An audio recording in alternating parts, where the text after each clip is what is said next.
Hoy vamos a hablarles de lo que es el tema de los virus, del material genético y también de los tipos de células. Voy a empezar a compartir la pantalla. Vamos a buscar.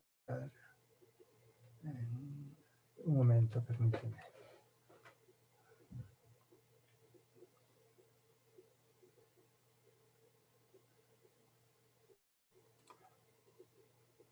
A ver. Y aquí para compartirla, a ver, sería creo que... Sí, perdón. Todavía, ¿verdad? ¿No se ve la pantalla?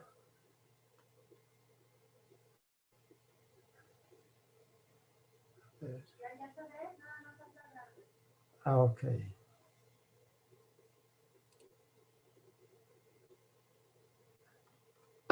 ¿Dónde está la flechita, verdad? Gustavo, sí vemos tu pantalla por el momento, sí lo vemos. Ah, bueno, muy bien. Sí, Entonces, sí lo vemos. vamos a irnos hasta arriba. Bueno, este tema es un poco extenso. Entonces les pido mucha atención porque también vamos a hablar mucho de la cuestión de material genético, bioquímica. Bueno, es un honor poder saludarles y participar en este primer simposio internacional de apiterapia y medicina natural ante la pandemia del siglo XXI. El tema que vamos a hablar es el de conociendo los virus desde el interior. Me presento, soy Gustavo Medina Escalante, mi formación es de doctor en ciencias. También colaboramos para la Universidad para la Cooperación Internacional México, UCI México, y también somos de la Red de Apiterapia y Salud Integral México como secretario, y también trabajamos en Apiterapia Toluca y Medicina Natural. Bueno, pues empezamos. Todos los seres vivos están formados por células. En este caso vamos a empezar hablando de las células. ¿Por qué? Porque el virus necesita de las células para poder reproducirse, necesariamente infectan las células para poder reproducirse y seguir su ciclo de infección, de reproducción. Por sí solo no es capaz de reproducirse, entonces se puede decir que es como un parásito que tiene que infectar unas células, las destruye porque eh, utiliza todo su material, toda su energía, toda su proteína y acaba destruyéndolas, y por eso es que ocasionan muchos daños. Entonces aquí podemos ver cómo es una célula animal y una célula vegetal. Está compuesta por una membrana externa o pared celular, en el caso de las células vegetales. Ambos tienen núcleo, que es donde está el material genético, que puede ser del DNA que forman los cromosomas. Este material genético le sirve para realizar las funciones vitales. Ahí está toda la información, están todas las instrucciones que le permiten a la célula, a los organismos, mantener sus procesos bioquímicos, metabólicos, funciones vitales y reproductivos.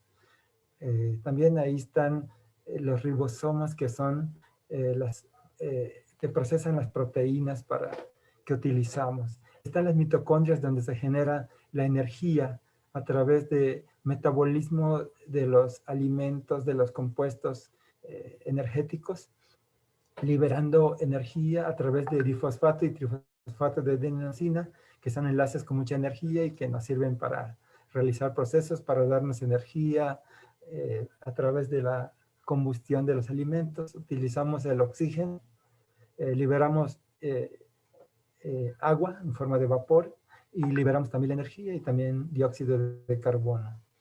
Bueno, vamos a pasar a la siguiente. Bueno, la diferencia entre una célula animal y una vegetal básicamente es que la célula vegetal puede producir la fotosíntesis, es decir, la producción y síntesis de alimentos, de carbohidratos, proteínas.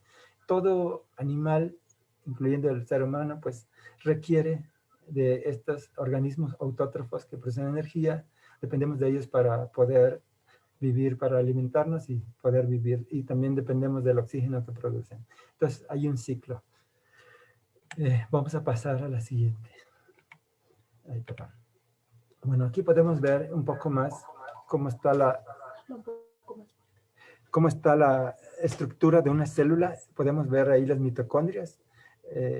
Toda la célula tiene estructuras internas, organelos, y ahí pues hay diversos, desde el núcleo, membrana nuclear, vacuolas, que generalmente pues son enzimáticas, los centriolos, mitocondrias y el aparato de Golgi y retículo endoplasmático.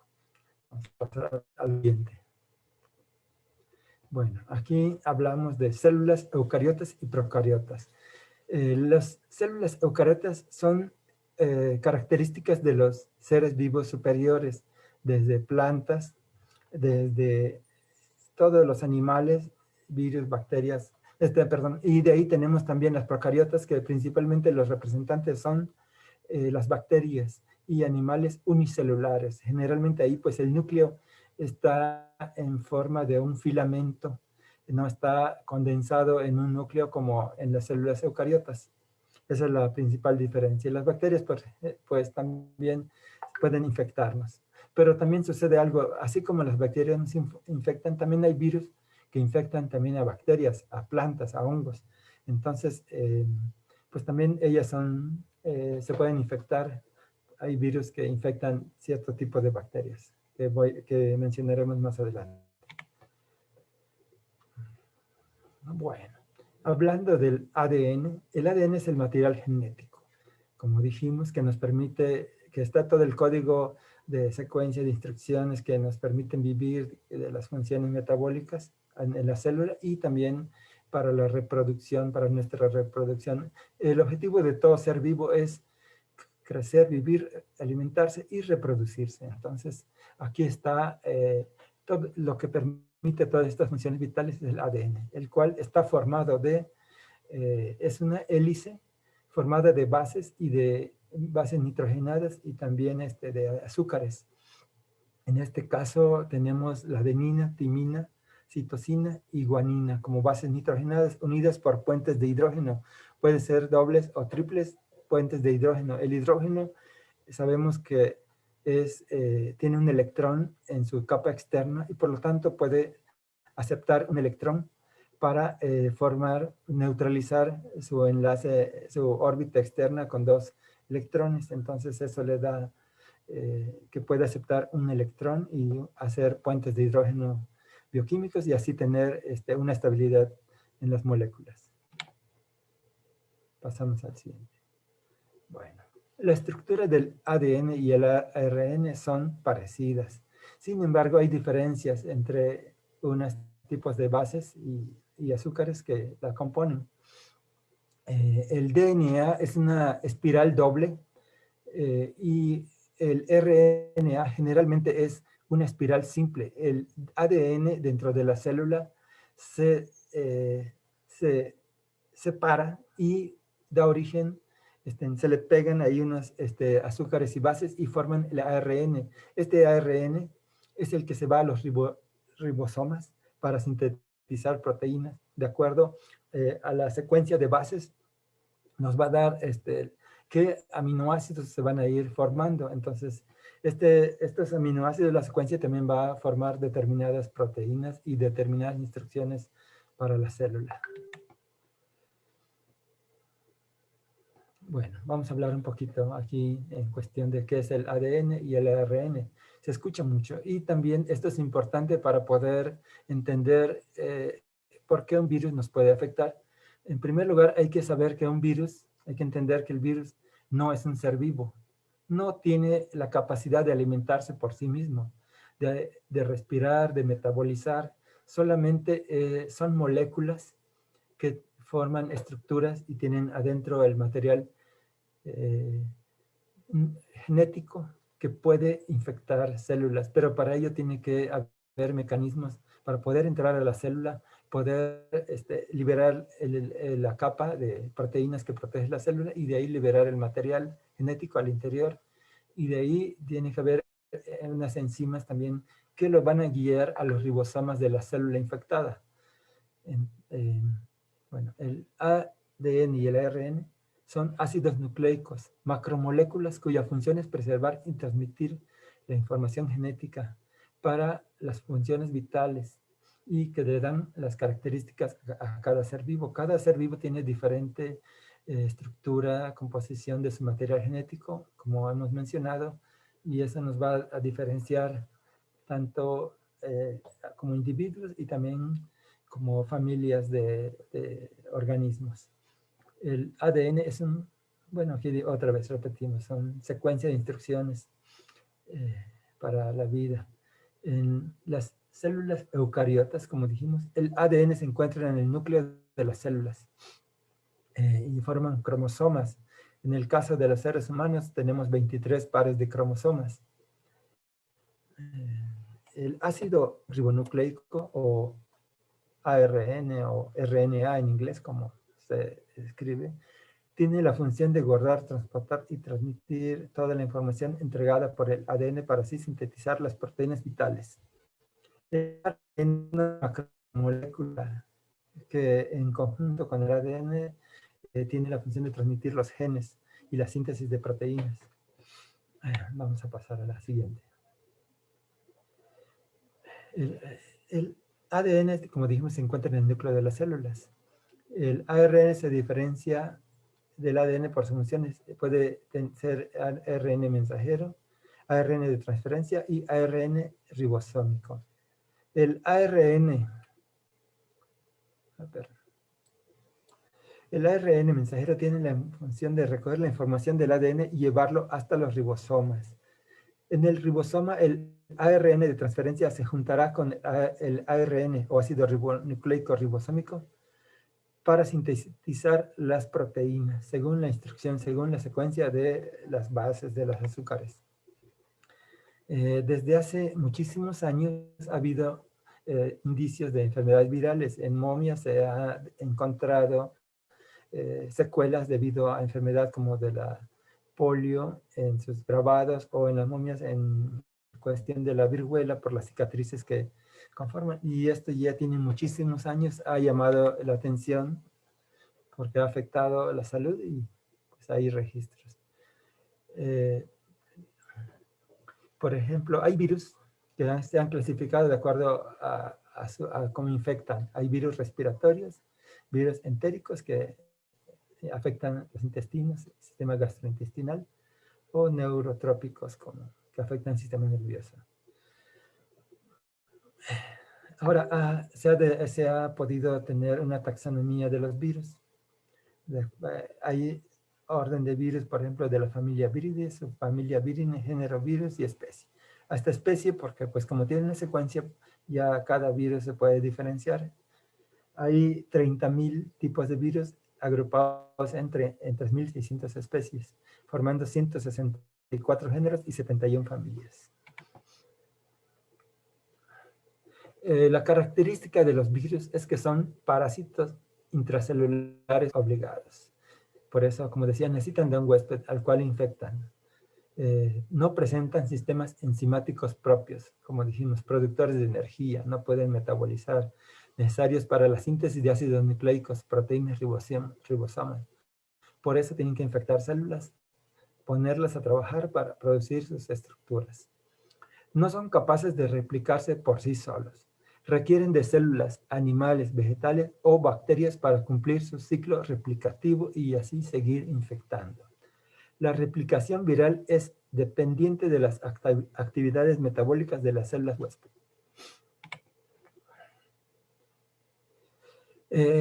Son estructuras muy pequeñas que pueden medir desde 20 a 250 nanomicras.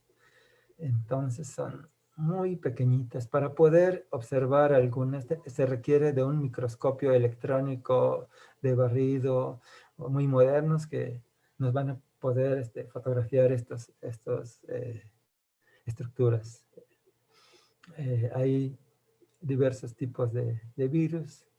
Aquí podemos ver en la escala cómo está representada una célula de la planta, de una planta, una célula vegetal, una célula animal a un lado, luego una bacteria en la cual se le ven los cilios y filamentos con los cuales se desplaza, y más aún a la izquierda se ven ya los virus, hay ribos con material de ribonucleico, de los ribosomas, ahí con las proteínas y pequeñas moléculas.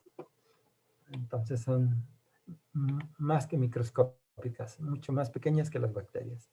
Hay diversos tipos de virus que infectan a todos los tipos de organismos vivos, entre ellos bacterias, células vegetales, animales, hongos y demás seres vivos.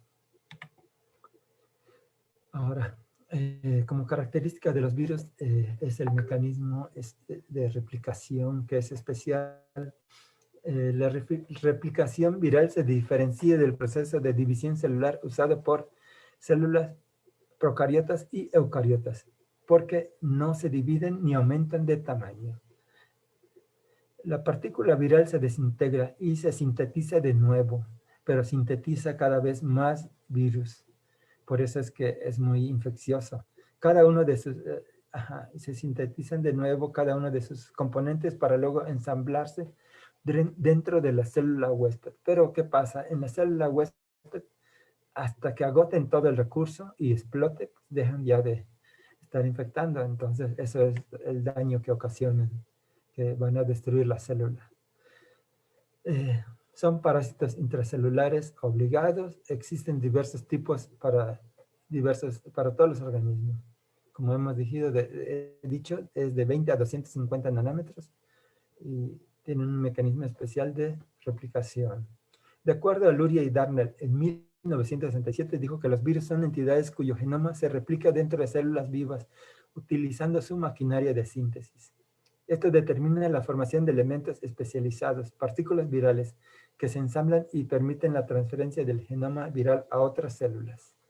Es decir, entran, se replican, producen muchos virus por la información que tiene su material genético y vuelven a ensamblarse y se liberan para seguir su ciclo infeccioso.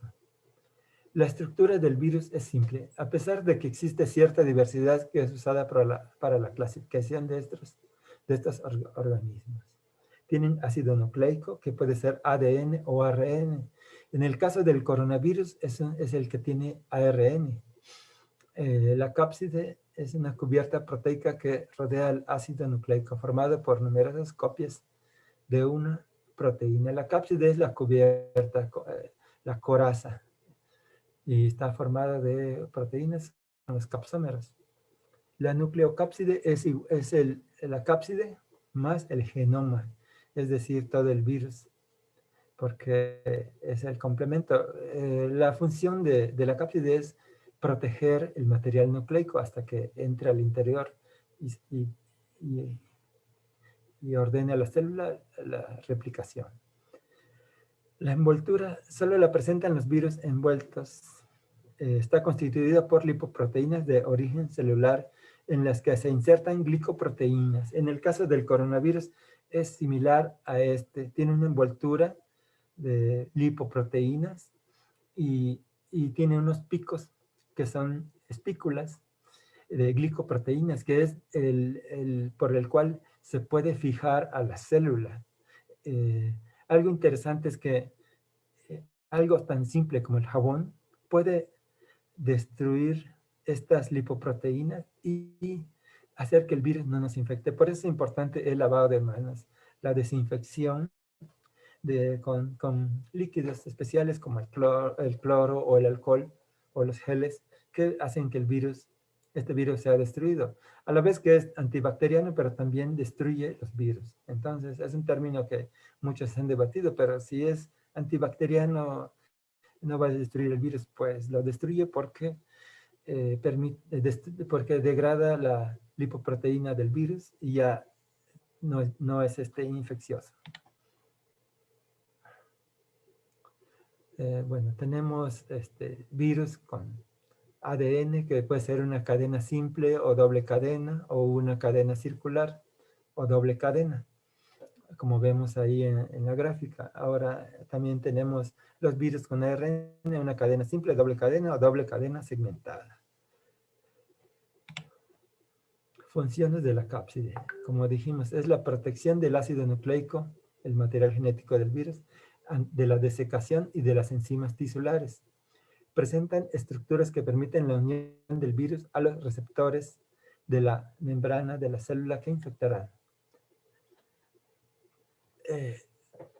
actúan como complejo antigénico, estimulando la respuesta inmune del huésped. En este caso, los anticuerpos interferones van a poder detectar estas estructuras, estas proteínas, y la van a reconocer como un antígeno para generar los anticuerpos por nuestros linfocitos y células especializadas en la producción de anticuerpos.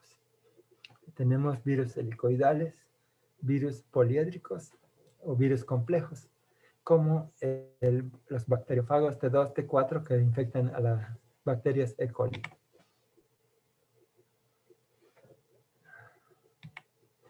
Bueno, el virus requiere ser absorbido por la célula y después liberar el material genético a través de la replicación, de la transcripción, traducción, y después de ello se va a dar un ensamblado de estas estructuras, se da el proceso de maduración del virus y se liberan, como dijimos, explota la célula y libera los virus. Para la absorción, pues como dijimos, las espículas logran poder adherirse a la membrana.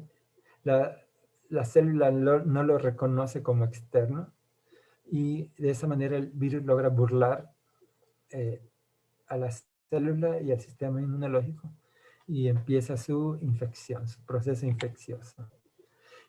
Tenemos que la replicación es el proceso donde se realiza la síntesis de ácidos nucleicos y proteínas virales.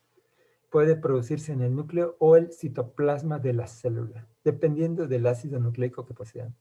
Los virus que contienen ARN se replican en el citoplasma, es decir, fuera del núcleo de la célula, pero es en el interior de la célula. Y los virus que contienen ADN se replican en el núcleo, llegan hasta el núcleo para infectar la célula y de ahí hacer su replicación. Hay excepciones, como menciona aquí, el virus de la viruela, que contiene material del ADN o ácido desoxirribonucleico, se replica en el citoplasma. El VIH, que contiene ácido ribonucleico, es en el núcleo. Aquí se invierte, pero pues también generalmente pues es como dice anteriormente, los del ARN en el citoplasma. Y también en el caso del coronavirus. La síntesis proteica se realiza siempre en el citoplasma. ¿Por qué? Porque ahí están los ribosomas que dijimos que sintetizan proteínas. Son las estructuras celulares. El núcleo está en el centro, está protegido cubierto por la membrana nuclear en la célula, pero los ribosomas están en el citoplasma. La maduración es un procesamiento proteolítico de las proteínas virales. Otras reacciones de maduración es la remoción de ácido siálico.